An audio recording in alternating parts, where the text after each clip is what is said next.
ver, vamos a hacerlo pues. This is where it all began.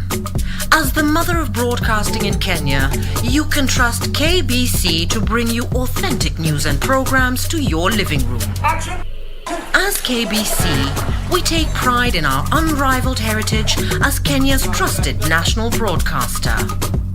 Commanding over 92% digital television signal coverage of our country, 23 radio services that cut across our entire language spectrum, a national, regional and international digital presence backed by the most experienced and top-notch broadcast professionals in the industry. A very good evening to you. The new look Kenya Broadcasting Corporation is truly ahead of the pack. Turn to the mother of broadcasting in Kenya for stories that resonate with our identity, our aspirations as a people united in purpose. Real stories of hard work, of passion, of creativity, of big dreams. Stories that cement our nationhood. Stories that bring us together as one. We take pride in our shared heritage and destiny. KBC, informing, educating and entertaining Kenyans as one nation. KBC, Kenya's listening, Kenya's watching.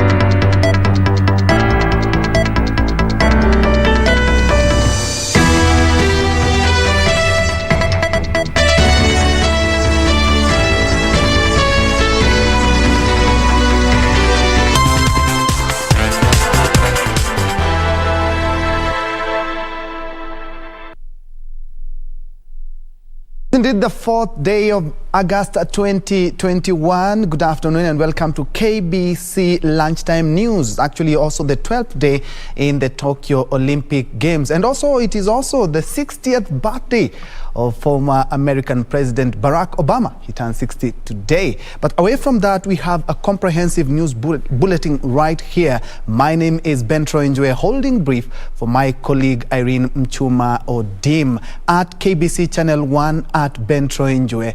Welcome.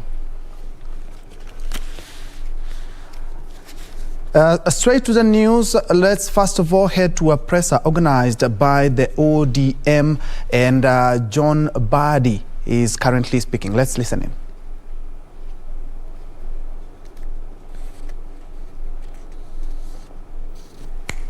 This election, he finds people who are vulnerable to be used the same way Museveni used those who were desperate in Uganda that time to topple a government that was in place and to lead forever and to lead for life. And so what should come out of this press conference, as Junet put it, we are not bothered with whether Ruto was cleared or not. We are bothered with his relationship with Uganda, and we are bothered with what he's going to do in Uganda to destabilize. We are interested in the peace of this country. And as leaders of this country, we don't want any sign of a leader who is demonstrating signs of causing instability in this country. We all know what we have seen previously, where people are incited to evict others from their own farms and killing people. We don't want to see that after 2022. And we are not going to allow an individual, even if you are the deputy president of the nation, to do it. Thank you. Any question? We don't want guerrilla wars in Kenya. Yes. We don't want guerrilla wars in Kenya. Yes. Please. We know that's a section of members of parliament reacting to actually the failed deputy president trip to Uganda. Their chairman of ODM, John Badi, addressing the press. Remember, parliament after recess they are back to the chambers. And also to a story related to that, a section of Baringo members of County Assembly have protested the barring of Deputy President William Ruto from flying to Uganda last Monday. The MCA say the move was aimed at humiliating the Deputy President ahead of the 2022 general polls. Baringo MCAs termed the move to bar the Deputy President from leaving the country unfortunate, terming it political and part of a wider scheme to belittle the Deputy President. President is a leader by right, and we elected him as the Deputy President of the Republic of Kenya. And what was done to him is very wrong. And I want to urge the His Excellency the President to stop those people. Hii mambo ya bottom up imekuwa shida. Imekuwa shida mpaka watu halali kwa sababu Ruto ameshika watu kwa chini kwamba watasaidika kwa hii mambo ya bottom up economy. William Ruto is a human being. We are human beings. The freedom of travel to associate with fellow human beings, wherever they may be, except the prisoners and slaves, free people, free human beings, enjoy the provision, the Universal Declaration of the United Nations to travel everywhere.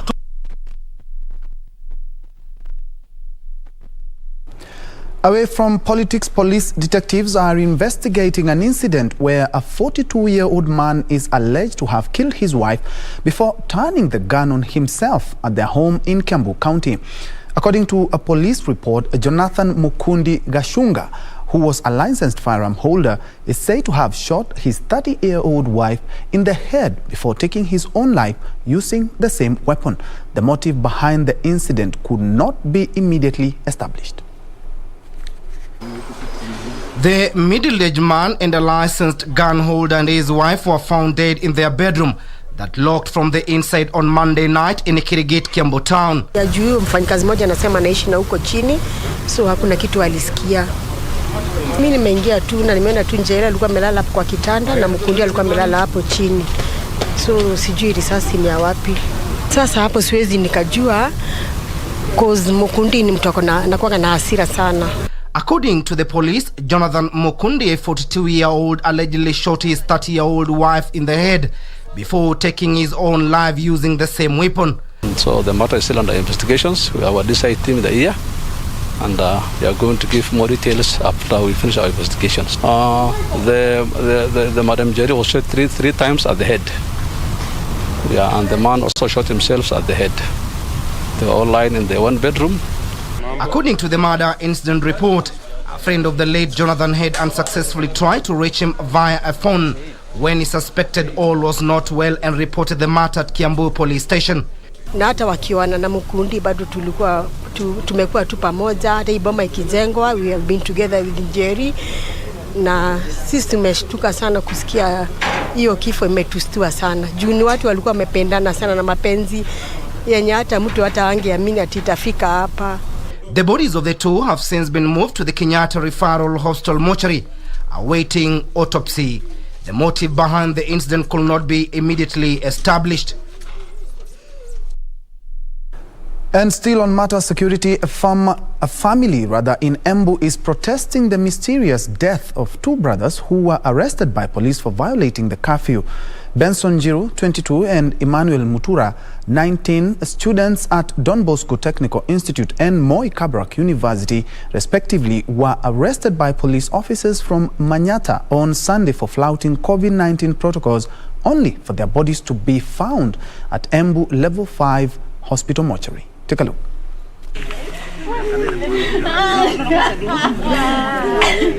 Embu North Police Station.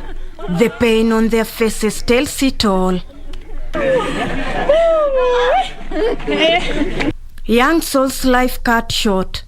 Benson Njue, 22, and Emmanuel Mutura, 19, are no more. Felix Dhiga, uncle to the deceased, said that the two were selling pig's meat at Kianjokoma Trading Center when they were arrested.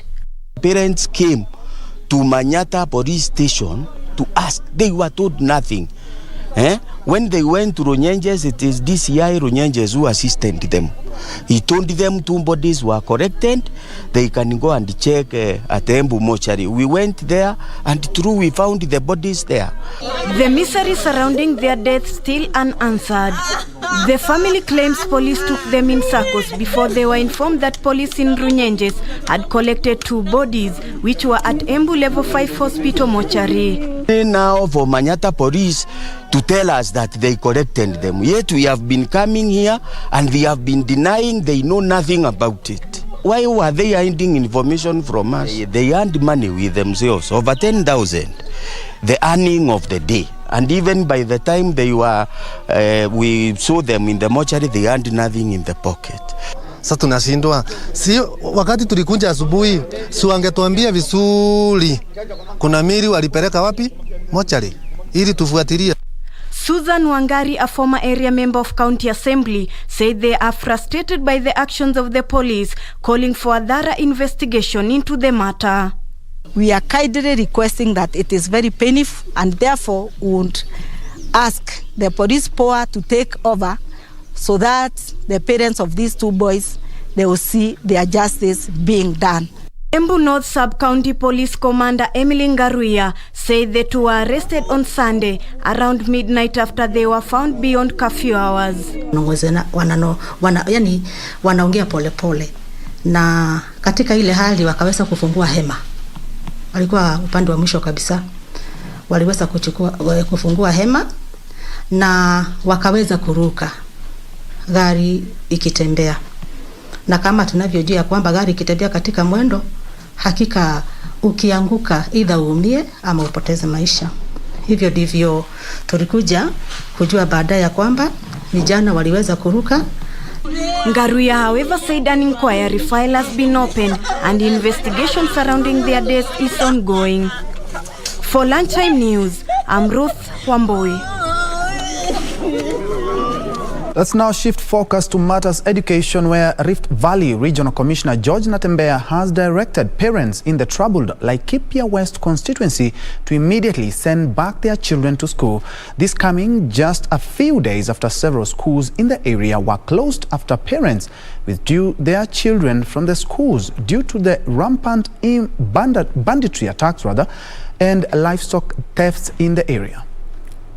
Laikipia West constituency was literally an area in exodus in the past few days as residents fled following incidents of insecurity that have left fatalities and property stolen and destroyed. Ni area ambayo iko na vituo vya usalama vya kutosha, na hata mwalimu pia amethibitisha hapa hakuna jambo hata moja limefanyika kwa hii shule la ukotovu wa salama. Na hakuna shule zote ambazo tumetembea kuna jambo limefanyika ndani ya shule kusema kwamba labda hakuna hali ya usalama katika hizo shule. No, serikali. The situation escalating early this week after angry residents stormed a number of schools in Githiga and Olmoran ward and withdrew their children. This has not gone down well with the government. Rift Valley Regional Commissioner George Natembeya toured the troubled area to assess the situation. So tumeweka askari wetu pia kutosha wakati kuna operation inaendelea kule ndani. Hapa nje pia tumeweka coverage. Kuna askari ambao watakuwa wanafanya patrol mpaka ya settlement pande hii na ule upande mwingine wa Laikipia Nature Conservancy. Here the administrator directed parents to immediately send back their children to school, warning that those who fail to comply with the directive will face the music. The cardinal responsibility of government to protect maisha na mali ya watu, na security officers ambao mnaona hatujasema kwamba wameshindwa. As a matter of fact, hata tuongeze askari wengine atakuja pande hii. Wale ambao wanakuja ni kwenda kufanya kazi ile kule. Wale ambao tuko nao katika Laikipia namba zinatosha. The affected schools include Wangwachi, Bondeni, Mirango, Kabati primary schools as well as Kabati secondary school. Others are all Arabel, Mbogoin, Ndindika primary school and Ndindika secondary school. Timothy Kipnusu for Lunchtime News. And still on education, a total of 84 Kitui students who scored over 300 marks in the 2020 KCPE exams but lost hope of joining Form 1 due to lack of fees can now breathe a sigh of relief after getting scholarships totaling to 3.8 million shillings. That is under the NGAAF-funded scholarship. The selected learners will have all their fees and upkeep for the entire 4 years of learning catered for. Speaking while issuing the scholarship checks in Kitui town Area Women Representative Dr. Irene Kasalu regretted that widespread poverty in Kitui was to blame for increased cases of school dropout in the area. Nimechukua watoto wenye walifunzu zaidi wakapata marks ya 300 and above na wakakuwa hawawezi kwenda shule ya shida ya school fees. Tumechukua jumla ya watoto 84. For this sponsorship tumetega 3.8 million. Moving on, the newly elected officials of the lobby group Bunge la Wananchi want Kenyans to stop shunning the culture of handouts and elect forthright leaders. Speaking during the swearing-in of the new officials after an election overseen by the Independent Electoral and Boundaries Commission (IEBC), Mohamed Hassan, who was elected the outfit's president, urged those who lost to embrace the results. Us, as Deputy President of Bunge la Wananchi, Deputy President of Bunge la Wananchi, do swear and solemnly elected officials of the Bunge la Mwananchi Kenya has been sworn in by IEBC officials. Mohamed Omori Asanali, in full realization of the high calling I assume as a president of Bunge la Wananchi. As Bunge la Mwananchi. The president-elect Mohamed Hassan Ali urged his opponents to work together to ensure Kenyans are well served and discouraged the idea of handouts, claiming it was killing democracy. Please don't give us handout. Give us work to do so that I can empower also my people, because it has been taken kwamba Bunge la Mwananchi, we are very cheap. We are not cheap. They discouraged police brutality. Usilin side moja ukadhania kwamba kesho hautanihitaji ama kesho sitakuhitaji. Ile ningependa kusema tufanye kazi pamoja. Huo polisi ni ndugu yangu, huo polisi ni dada yangu, na mimi pia ni ndugu yako. Dorcas Wanjiru Habu, the new elected woman rep in the Bunge la Mwananchi, promised to increase membership by mobilizing more women members to join the lobby group. Kitu cha kwanza nitakachokifanya ni kuhakikisha wanawake wengi wamejiunga na Bunge la Wananchi. Suleiman Yeri, Lunchtime News. Now, counties are now beginning to experience a surge in COVID-19 infections as Kenya's coronavirus positivity rate remained above 10% this week. Kiambu and Makueni counties are reporting overwhelmed healthcare systems as the number of hospital admissions continue to rise. Purity Musel with that report. The burial ceremony of a COVID-19 patient who succumbed to the disease a few days ago in Gikambura, Kiambu County. The late battled the disease but lost the fight while undergoing treatment at a Kiambu hospital. Hawa ni watoto wa ndugu yangu yule mkubwa, na tuko na hii janga na imetusagaza sana. Tumeshindwa, nikawa tumevuja rekodi kwa Gikambura. Hata nilikuwa nauliza kwani Mungu tumefanya nini? He adds to 3 the number of people in this family who have succumbed to the disease in a span of 2 weeks. Huyu ndio alikuwa mwisho. Tumetoa wawili St. Teresa na mwingine Kikuyu Hospital, na watu wote hata ni kama mmekuja mmeona arrows, ni watu wanaenda area moja. Area hii ni baya, especially Karai. Local authorities report that so far 12 people have succumbed to the disease in this village alone. Kuna watu kama 10 sasa na wawili ambao wameshikwa na mambo ya ugonjwa ya corona, na hao wote hakuna wale hawajaacha bill za hospitali. Kwa hivyo saa hii kama wakati huu tunaongea 3 hawajazikwa. Kiambu County government has confirmed a surge of infections in the county, warning the hospitals could soon be overwhelmed if the infection rate continues. We are already overwhelmed in Tivoli, and we may not be able to take any more patients, not because they have exhausted our beds, but because we cannot cope with provision of oxygen. Makueni County government is also raising an alarm over a surge of infections in the county. The County Commissioner Mali Mohammed warning action against residents found flouting COVID-19 rules. Bali na hata kueneza mambo ya COVID-19, wafanyi biashara wenzao wamelalamika na wamesema sisi tunafunga, mbona hao wengine wanaendelea na biashara? Lakini ikiwa watatii amri, we have no problem with them. Kenya's coronavirus positivity rate on Tuesday was at 15.4%, while a total of 3,995 have so far succumbed to the disease. Purity Museo, Lunchtime News. Now to a top story where Deputy President William Ruto has termed his aborted trip to Uganda as political witch hunt by schemers who are out to humiliate, provoke and push him out of the Jubilee government. Speaking to Inoro TV, the Deputy President wondered why he has never been asked for any clearance when travelling out of the country over the last 9 years.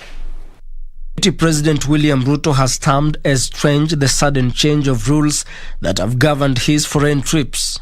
Mimi si mtu mjinga ati niweze tu kutoka bila kujua ni nini inahitajika ndio niweze nitembee. I have done this for 9 years. In an interview on Inoro TV, the Deputy President claimed the incident was well choreographed by schemers to prove a point that he has no say in the Jubilee government. How come at the last minute mtu anakuja hapo ananiambia kuna mtu amepiga simu amesema unahitaji hii, nikauliza ninahitaji tangu lini? Ruto accused some junior officials in the government of being behind a scheme to frustrate his presidential quest. Kuna sijui niseme ujinga, sijui niseme nini, sijui kumbavu ambaye inaingia kwa watu wakiona mtu kwanza hawataki kujua ni biashara anafanya, ni kuruka tu kwa conclusion, kwa sababu alikuwa na deputy president tutamharibia China namna gani, wacha tuseme ni terrorist. Surely we are embarrassing ourselves. Mpaka embassy ya Turkey inatoa statement kwa sababu ya mambo yetu ya upuzi. Ruto defended his relationship with Uganda President Yoweri Museveni. Museveni ni rafiki wa rais wa Kenya. Museveni ni rafiki yangu. Mimi nimewahi hata kwenda kumfanyia kampeni Uganda. Viongozi hawa wote wa NASA wamewahi kwenda kumfanyia kampeni Museveni Uganda kwa sababu ya urafiki ulioko kati ya Kenya na Uganda. Right? Inawezekanaje kwamba ni sawa Museveni kuwa marafiki ya hawa wangwana wote, lakini akiwa naibu wa rais inaleta shida? Political commentators have queried the DP's regular trips to Uganda, with the latest incident appearing to provide fodder for those opposed to his political ambitions. Ben Chumba, Lunchtime News. Elsewhere, the county government of Narok has directed all tourists visiting Masai Mara Game Reserve to observe park rules or face the ban. The county administration says it has a responsibility to protect all tourists to the world-renowned game reserve from any harm. The move is in response to a photo of a tourist playing with a cheetah that has been circulating on social media. Tunai is urging those making their way to Masai Mara Game Reserve to ensure they observe all rules in the park, since Masai Mara is full due to wildebeest migration. As the county government, we must tell our visitors that the game rules, the game park rules must be observed at all times. The governor said action has been taken on a tour van that allowed its occupant to come close to a cheetah. We have taken action. We have actually banned that group from visiting the game reserve. So he added that his administration will ensure that all students in country join Form 1 using available bursary funds. Mohammed Adan, Lunchtime News. From Masai Mara, we are taking our first breather, but before we do that, let me appreciate Sabir, Babake, Jaden. You are tuned in from Lukova in Lugari, Kakamega. Bella Apepo, you're watching from Kisumu Dala. Ulezi Tuyisenge from Tanzania. Daviro Mlanguzi, you are enjoying this live newscast from Lodwar Town. Karen Gare, you are watching from Limuru. Fatma Omar, you say na watch nikiwa Kilifi. Keep Koril Nick watching from Bomet. Vincent and Kana from Nyamira. Of course, the list keeps going on and on. Thank you indeed for keeping it KBC Lunchtime News. We will be back. And don't forget, it is the 12th day at the Tokyo Olympics. And Kenya is not doing very well in the medal standing at position 65. Of all the details, including business, when we come back.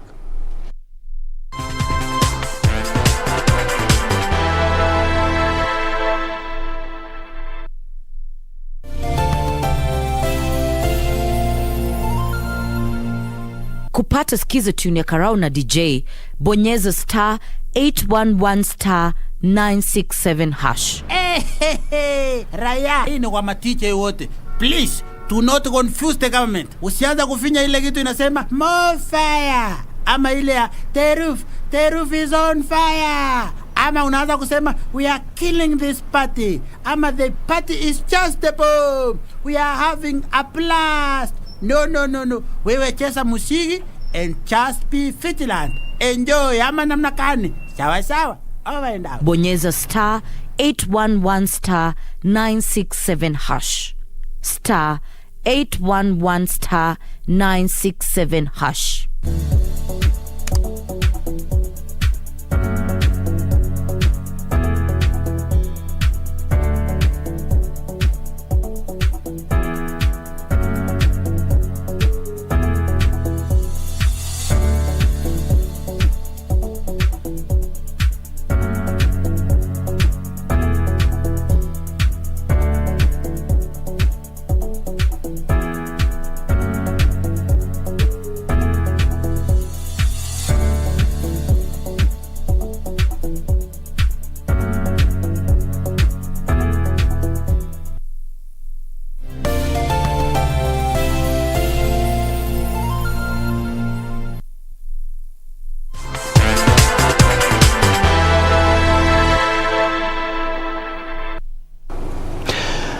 Welcome back. You are watching KBC Lunchtime News. Welcome back.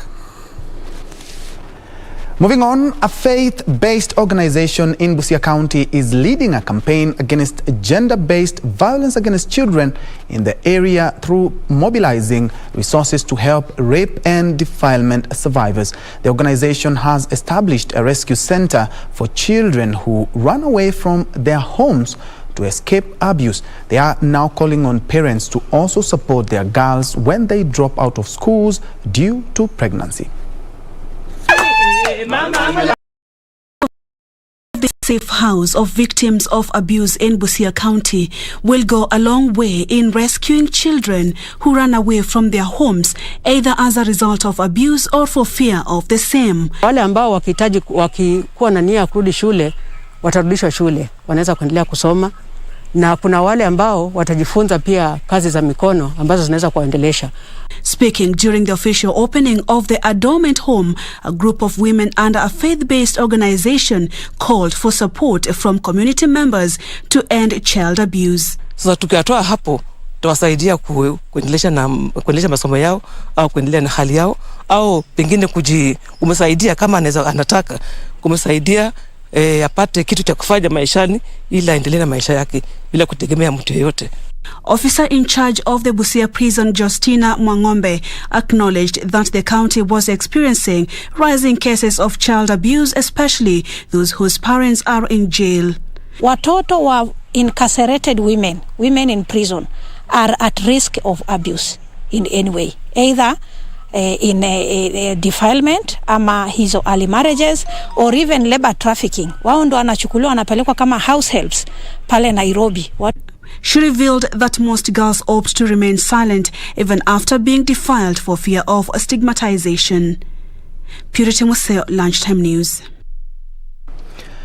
Now, the real estate sector is slowly recovering after a disastrous period occasioned by the COVID-19 pandemic and its negative effects.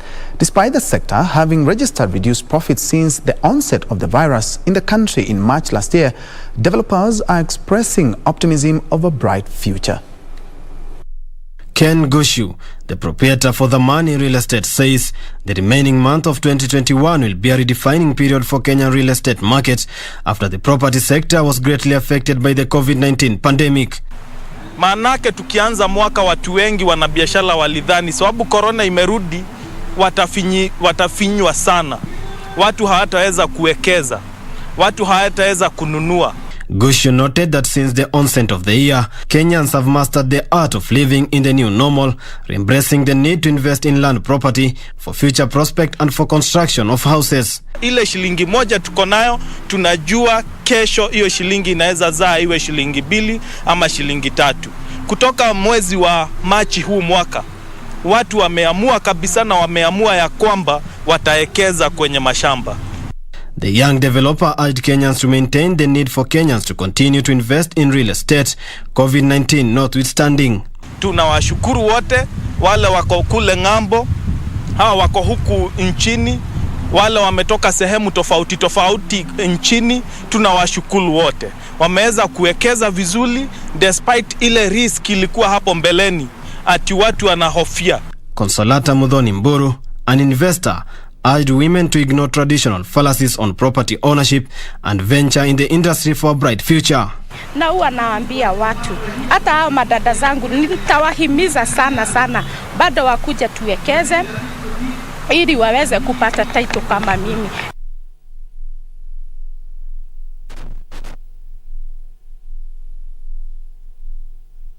And after that report, we are now crossing over to the Delta House here in the county of Nairobi, where the COG chair, Martin Wambora, is currently addressing the press on a number of issues. Let's first of all listen in. The region has been overtaken by the following 6 counties, which have reported the higher number of infections: Nairobi City, Mombasa City, Nakuru, Kiambu, Nyeri and Kilifi. Currently, the positivity rate is 15.4%. This is very high.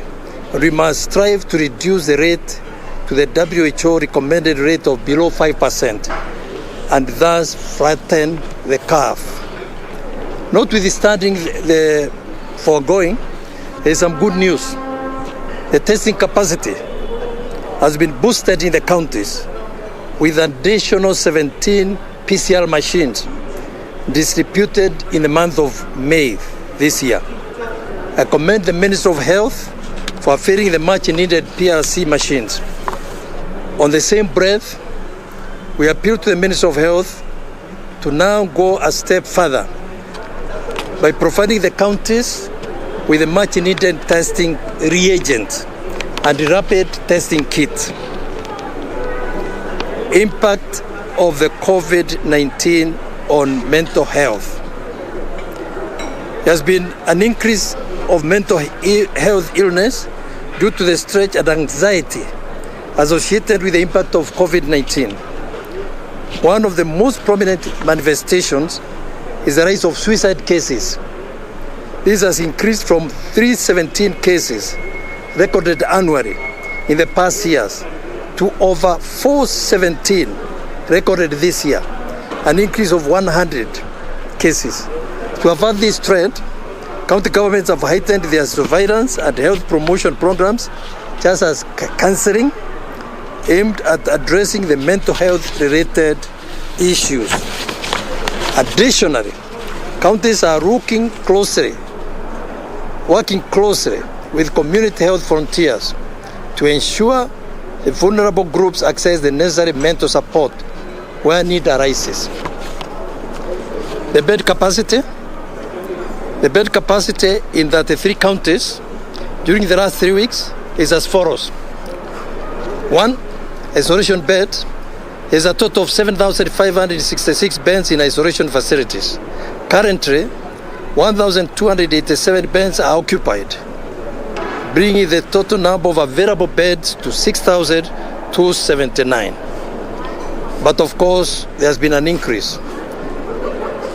ICU beds, cumulatively, there are 512 ICU beds in 31 counties. Currently, 192 ICU beds are occupied, bringing the total number of available beds to 320. This therefore indicates that there is an increase of patients who require critical health care. HDU beds, cumulatively, there are 284 HDU beds in the facilities. Currently, 162 beds are occupied, bringing the total number of available beds to 122. This also indicates that the number of patients who require critical care has increased. Oxygen capacity. There's been a rise in the number of patients that require critical care, and demand for oxygen is therefore very, very high. To this end, the county governments are scaling up processes to avail oxygen, medical oxygen, especially at the level 5 and 4 hospitals. This is being done in collaboration with the Ministry of Health and our partners, mainly the World Bank, USAID, and Global Fund.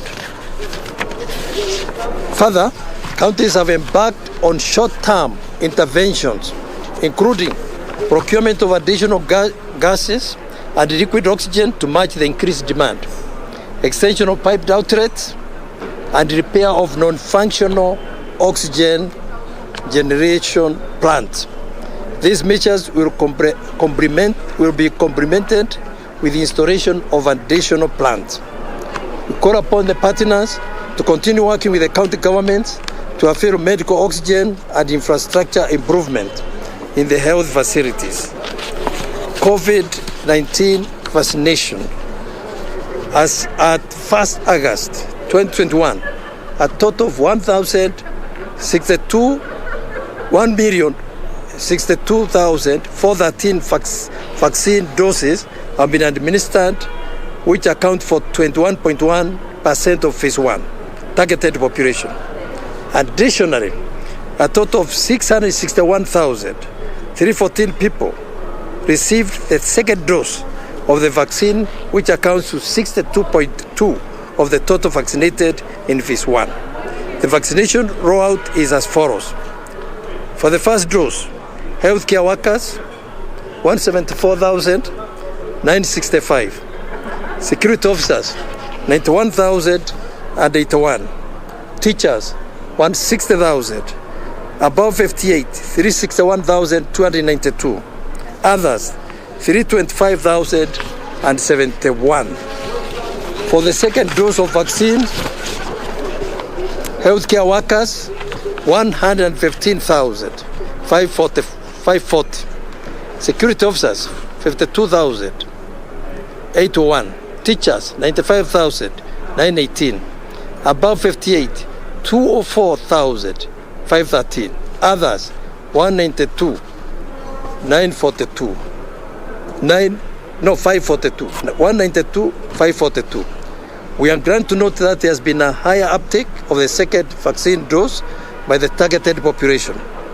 We urge the national government to fast-track procurement and delivery of COVID-19 vaccines, to scale up efforts so as to achieve the targeted vaccination coverage of 10 million. Home-based care. As at 1st August, there were 2,225 patients under home-based isolation care across the counties. In this regard, we urge all asymptomatic patients to continue working with the community health volunteers in the implementation of the home-based care guidelines. Non-COVID-19 pandemic issues. Drought management, food and nutrition security in ASR counties continue to deteriorate, with arid areas severely affected due to the drought. The drought is expected to continue until February 2022. This, coupled with the impact of COVID-19, has threatened the livelihood of ASL populations. To address this issue, county governments are implementing social protection initiative, which of Governor's Chair Martin Nyaga Wambora, they are giving some statistics on the COVID situation, and in a nutshell, the situation doesn't look good in the country. We are now at 15%, and the recommended by the WHO is around 5%.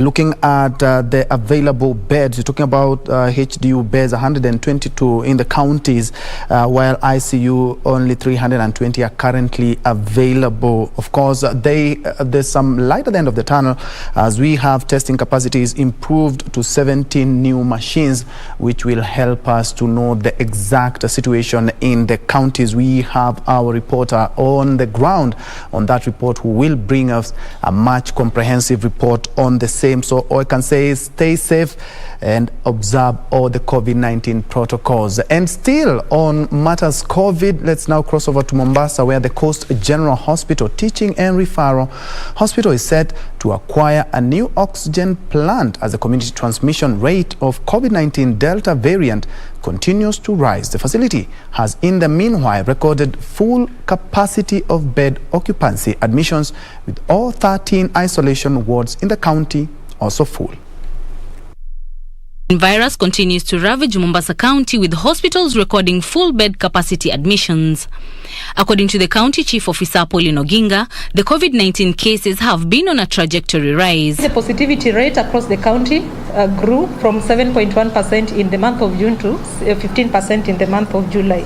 The mortality increased from 36 in the month of June to 89 in the month of July. Despite the hospitals being overwhelmed, the Coast General Hospital Teaching and Referral CEO Iqbal Kandawala disclosed that they have enough oxygen supplies, and soon the facility will have an oxygen plant. The plant has a very high capacity of 600 liters per minute, and that will be more than sufficient. Will be more than sufficient for the COVID isolation unit at Coast General. It was during the press conference at the Governor's office that the Vice Chairman of the Mombasa County COVID-19 Emergency Response Committee, Gilbert Kitio, banned live band performances in bars and restaurants with immediate effect. Ile inaitwa live band muziki katika mabaa na mahoteli inapigwa marufuku, kwa sababu wengi wakipigiwa hiyo live band, pombe ikiingia kidogo wanaamuka wanaanza kusakata dance, na hiyo ndio mahali corona inaenea zaidi. Meanwhile, residents of Mombasa have been called upon to get vaccinated. Na wale ambao hawajapata dozi yote kabisa, sasa vaccine iko. Njia ambayo itakuwa ni hakikisho kwamba tunaweza sasa kuiregea maisha yetu sa kawaida ni kama wengi wetu tutakuwa tumepata hii chanjo. Kwa hivyo vile chanjo iko, ni sisi tunahimiza wakazi wa Mombasa waende katika vituo vyetu vya kiafya waweze kupata hizi chanjo. For Lunchtime News from Mombasa County, I am Anburu.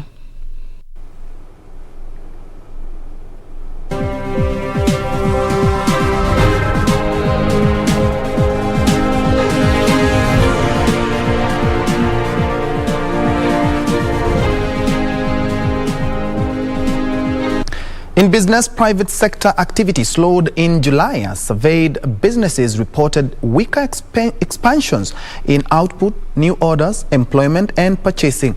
And according to the latest Stanbic Purchasing Managers Index, business activity fell for a second straight month, posting a reading of 50.6 in July after a reading of 51.0 in June. The report says cost inflationary pressures hit a 16-month high in July as tax changes sharply pushed up purchase prices.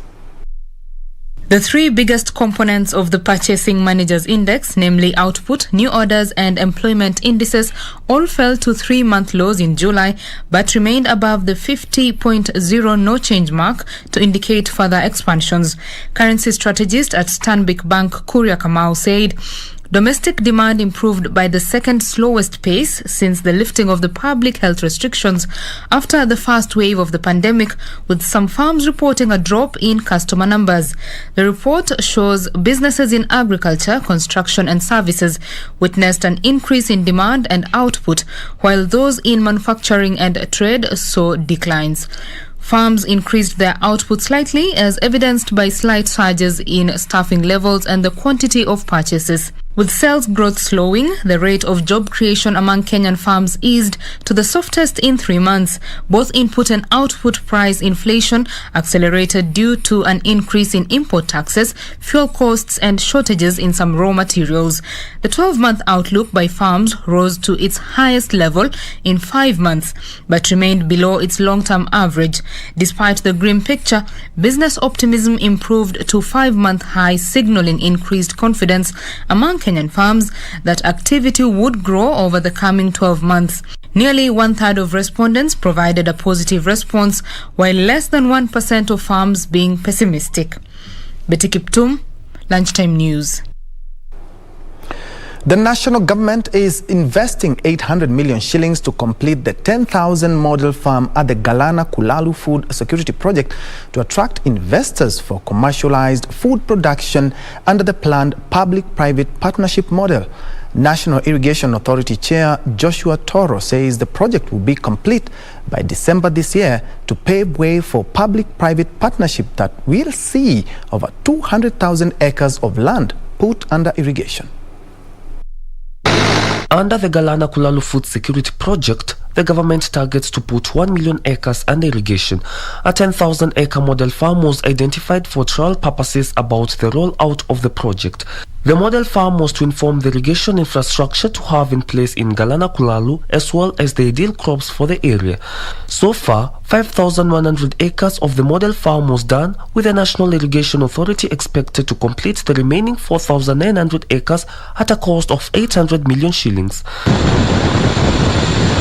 This is expected to be completed by December this year. Huyu contractor roko sisi tumeajiri yeye kazi ile ya 4,900 ekari 4,900 ni kama 50%. Yeye atafanya hiyo kazi na milioni 800. The contractor is putting up a new pumping station, pipeline and 25 additional center pivot systems for irrigation. Na sababu tumezunguka na nyinyi, mumeona hata ile mifereji na ile kazi wanafanya na ile center pivot, ile contractor huyo itakuwa mingi kuliko ile aliweka. The National Irrigation Authority is banking on public-private partnership to put over 200,000 acres of land under irrigation. Ni sisi tukimaliza infrastructure ministry na sisi tuangalie tutapatia private sector namna gani waendeshe kazi, sababu 10,000 acres ni ekari mingi sana. The National Irrigation Authority has cropped 2,080 of completed 5,100 acre of the model farm. For Lunchtime News, I'm Brian Munyuki. Across Kenyan borders, Egyptian President Abdel Fattah al-Sisi said it was time to increase the price of the country's subsidized bread, revisiting the issue for the first time in decades. The Egyptian Supply Ministry will immediately begin a study on raising the bread price and will present its findings to the cabinet following the president's remark. Here are those details and other stories from across the continent. The Egyptian president did not specify the amount of any potential increase, but any change to the food support system in the world's largest wheat importer will be highly sensitive. Bread is currently sold at 0.05 Egyptian pounds per loaf to more than 60 million Egyptians who are allocated 5 loaves a day under a sprawling subsidy program that also includes the likes of pasta and rice and costs billions of dollars. In his speech, the president remarked on the absurdity of selling 20 loaves of bread for the price of a cigarette. Meanwhile, Southern African diamond miners delivered polished performances in the second quarter, with De Beers production of rough diamonds increasing by 134.3% to 8.2 million carats, compared with a contraction 7.7% seen in the previous quarter. The increase in production mainly reflects base effects, and plans are underway to facilitate higher production to meet robust consumer demands. Looking at De Beers output per country, production in Namibia decreased by 0.6% to 0.3 million carats, South Africa's production increased by 130% to 1.3 million carats, and Botswana's production rose by 216.7% to 5.7 million carats. This is mainly blamed on the COVID-19 lockdown. Finally, Uganda's Purchasing Managers Index has reduced further in July to 34.6% from 34.9 recorded in June and 56.5 registered in May. The new reading in the monthly report issued by Stanbic Bank Uganda signaled deterioration of the country's business condition due to COVID-19 lockdown measures. This is the second successive decline in business conditions since the lockdown was enforced from June 18 up to July 30th. The threshold of 50 is a baseline to indicate an increase or decline of business conditions. In line with falling workloads, the report says companies scaled back their employment and purchasing activity for the second consecutive month.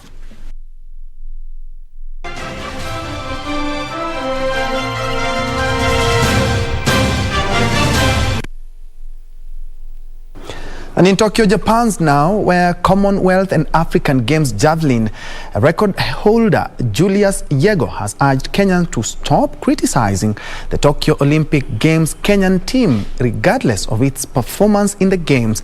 Yego was speaking after exiting